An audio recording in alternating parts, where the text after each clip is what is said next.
let's use another really cool tool that is built into Kali Linux called Hping, and we're on version 3, Hping3. And this is a packet crafter, which means it takes regular packets and then you set the settings that you please. So it's not like it builds it totally from scratch. It starts with a template and then you turn parts on or off. So we're going to try some things. We're going to Hping3 and we're going to try to ping, as it were, server 2016 with a count of 3. But the question is will it be ICMP? We're going to find out. Then we're going to try to scan ports 1 through 3000. It'll be a SYN scan. We'll do it to server 2016, then we'll do it to Metasploitable. Then we're going to do a UDP scan from a random source with data packets. They're 500 bytes in size. And then we're going to try to do a SYN scan just against TCP port 80 with a count of 5. And then we'll try to do a flood against server 2016. So with that in mind, first thing is let's start Wireshark. I've got some old trash there, so let's start a new one, continue without saving.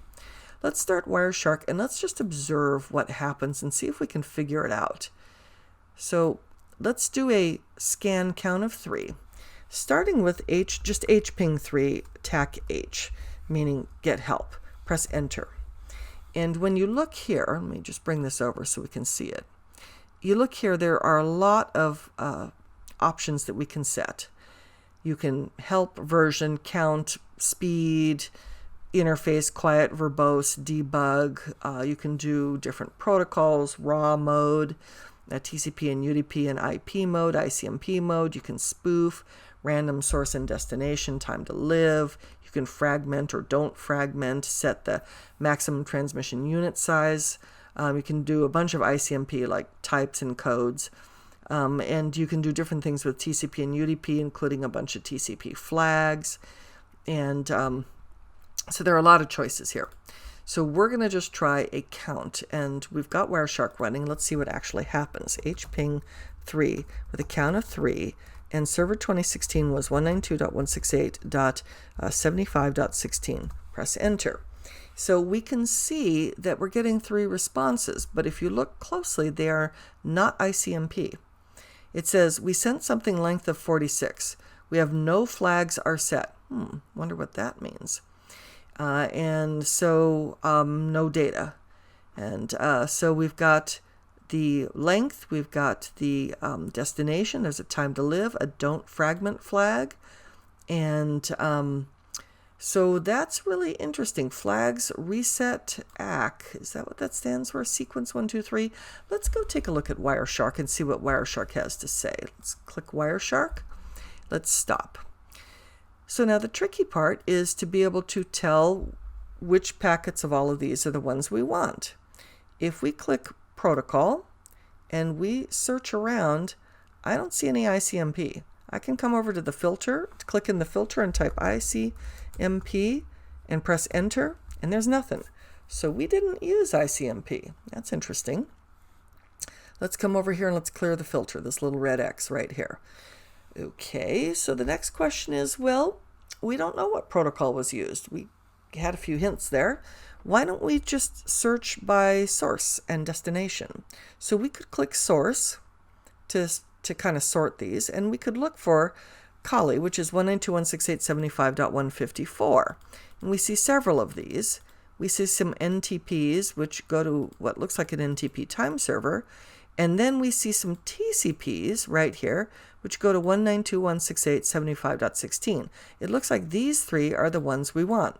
Now, by the way, another thing you could do is you could come up to the filter, and you could say IP, and notice how when I type it, there's a whole submenu that shows up, .src_host,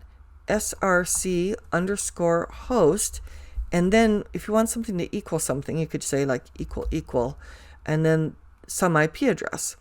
And since this is a source, let's look for the Kali source, 192.168.75. What was that, 154, and press enter. And now we're down to the Kalis. And then, so this is packets that Kali has sent out. And then we've narrowed it down a bit. And what we could do then is, if we had to click destination to sort those, we could sort those as well. So we click destination. So now I can see based on just coming from Kali, I can see that Kali was talking to server 2016 and to a time server as well. So we don't care about the time server so much. So let's pick this first one and let's look at the packet, the middle pane here. And when we look, here's the interesting part. This thing chose some client port. It sent a packet to port 0, which of course nobody uses port 0. So that's interesting. So when we look down here, we can see, if we look in the flags, we can see that there are no flags raised. So this is like a null. That's interesting also, to port 0. So then what happened? What actually happened? Well, if we pick one of these, because all we're doing is watching the conversation one way, from Kali to server 2016. What came back? Let's right-click one of these guys and let's follow the stream. Not that we're going to see any text, we're not. But instead what we're going to see is the two packets that were involved. And so what happened is, and they're out of sequence here, Kali sent something to port 0, and 0 sent back a reset ACK saying, I'm not open for business. Why are you talking to this port? And so we can see here that we got a reset ACK right here. And so we had 3 of them. So we actually used TCP to port 0. That's interesting. And got a reset ACK saying, which told us that that destination was live. So that's cool.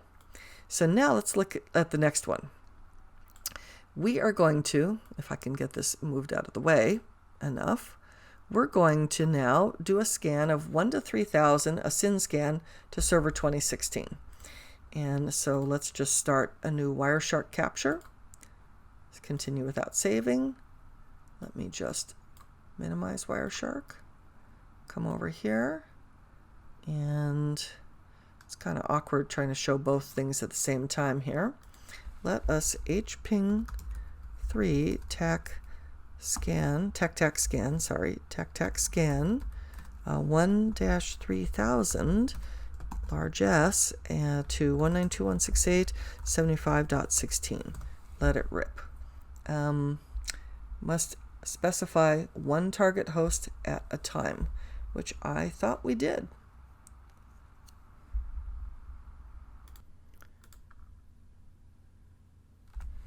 Well, maybe it doesn't like the IP. Can we give it a name instead? Does it have to be DNS? Let's just find out. Server 2016, I believe, is what we called it, right? Let's press enter. Nope. Did not. Looks like it wants a DNS name. All right. Well, let's try something that is out on the internet then, shall we? www.certifiedhacker.com. Let's see if we can do that.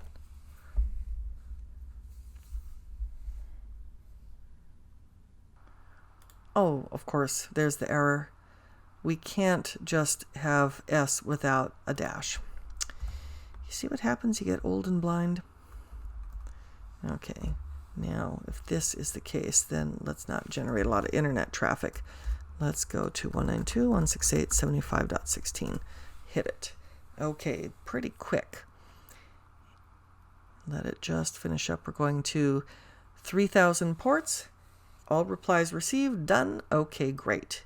And if we go to Wireshark and we stop the capture, then what we can do is, let's clear the expression here.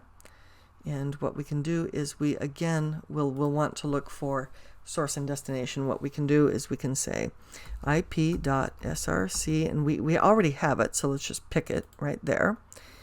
And let's come over and click the blue box with the white arrow to apply that. And then we can just simply sort the destinations and look for the 16s. Port numbers reused. Let me scroll down here. This is interesting to see. So we can see that we have SYN scans here all the way up to, well, 3000. So we went from 0 to 2999, so which means we should have 0 at the top of this. I'm going up, up, up, up, up, up, up. And let me go up, not quite so fast. Okay, it looks like 102. So now we've got some here that we did get a response. So if we look back here, there are some, and it looks like some were redone. Let's go up. Here we go. All right. So our very first one, and then 2, then 3, 4, 5, 6, 7, etc. And so did it really go to 3,000? We got a hit. Actually, 80 gave us a reset. 135 gave us a reset. In other words, those actually responded. And 139, okay, great. And so do we really go to 3,000 before we reuse? And we've got some others. Those reds resets mean that the other guy responded. So did we go from 1 to 3,000? Because it looks like we didn't do 0. Let me scroll up a bit so we can see. And yep, sure enough, it was 1 to 3,000. But then what happened is that it tried again some of these up to 2999. So that's why it says port numbers reused. So that's really interesting to see that. What else do we have? We could do the same thing to Metasploitable. I'm going to ask you to do that. What if we did a UDP with random source with a data of 500 bytes? Why don't we try that? Let's clear this. Let's start a new Wireshark capture. Continue without saving. Let's go over to our command prompt. And just so we can see this, we're going to say this is Hping3, and we're going to put in 2016 TechTech UDP TechTech rand-source. So Hping3 192.168.75.16 TechTech UDP TechTech rand-source. And then data 500, tech data 500, tech data 500. Let's see what we've got here. Says we need argument D, probably for destination. Let's go up and take a look. What is argument D? Oh, data size. And didn't we say data size is 500? We sure did. Oh, it's probably because it needs to be TechDAC data, not just dash data. Let's do 2 dashes, hit it. Okay, there we go. It's really easy to have 1 dash, 2 dash be slightly wrong. Okay, so we are sending UDP to from random source ports, and we're just trying to see if we can get a rise out of these. While that's running, we could go over to Wireshark and we can filter UDP. So we're trying different ports here. Let's come over here and we can watch the UDP happening.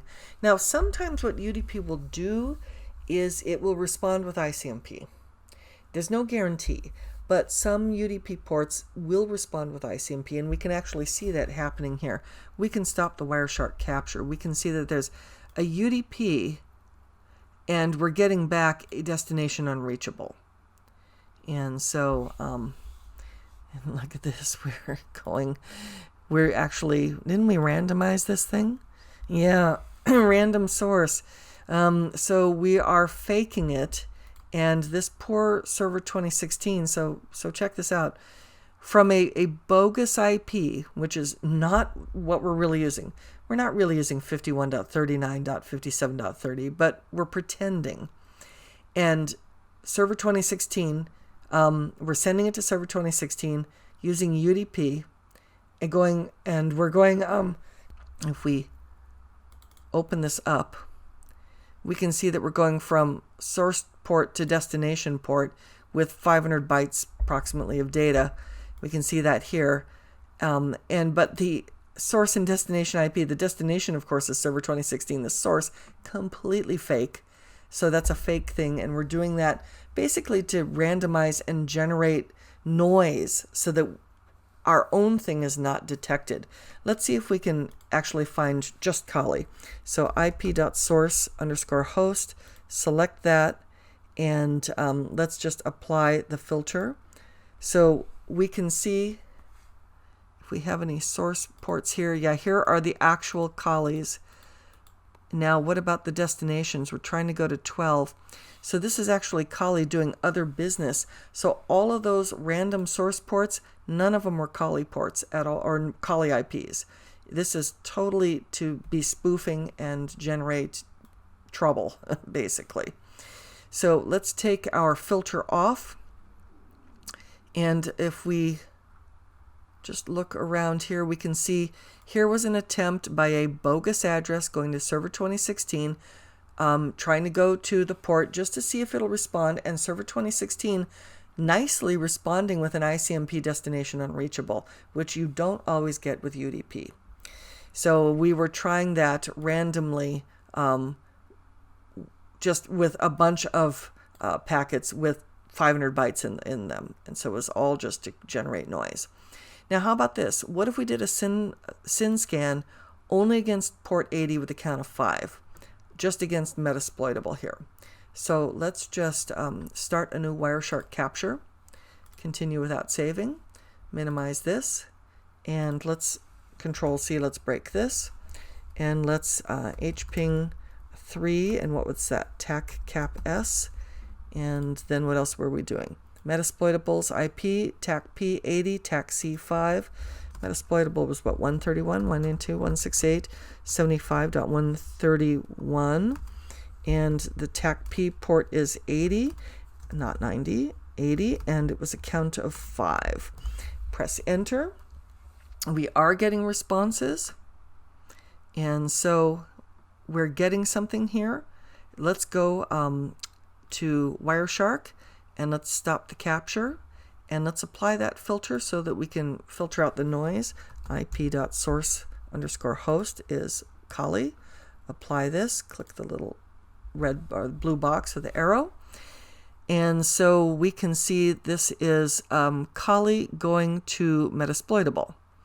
And Kali is using different ports, different source ports, like in this case it's 2089 to Metasploitable's 80, sending a SYN, and then Kali sending a reset, and then another SYN and a reset. So what it's doing is, rather than completing the three-way handshake, let's just pick one and take a look. I'm picking one of these TCPs. I'm going to right-click. I'm going to follow the stream, and we'll see an attempted handshake here.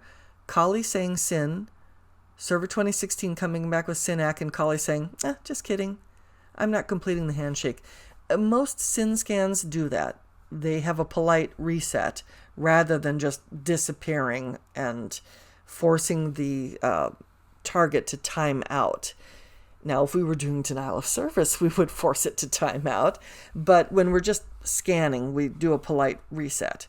So that we did that to what? A bunch of times, count of 5, to see if we could get this target Metasploitable to respond, and it did.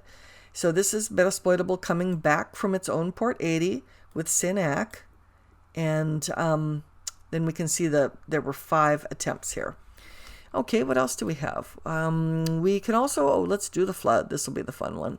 So let's do a flood against server 2016. So I'm going to clear, and I'm going to go over to Wireshark, and I'm going to start a new capture. And I'm going to remove this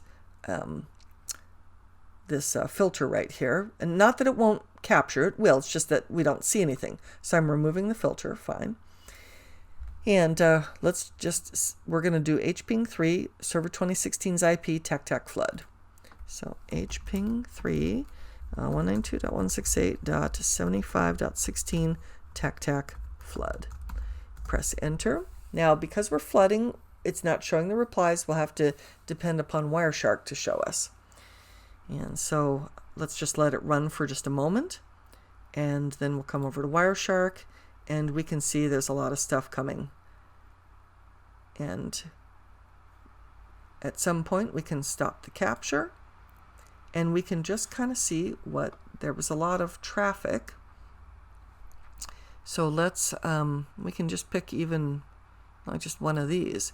So here is Kali, this one here, going to port 0 of server 2016.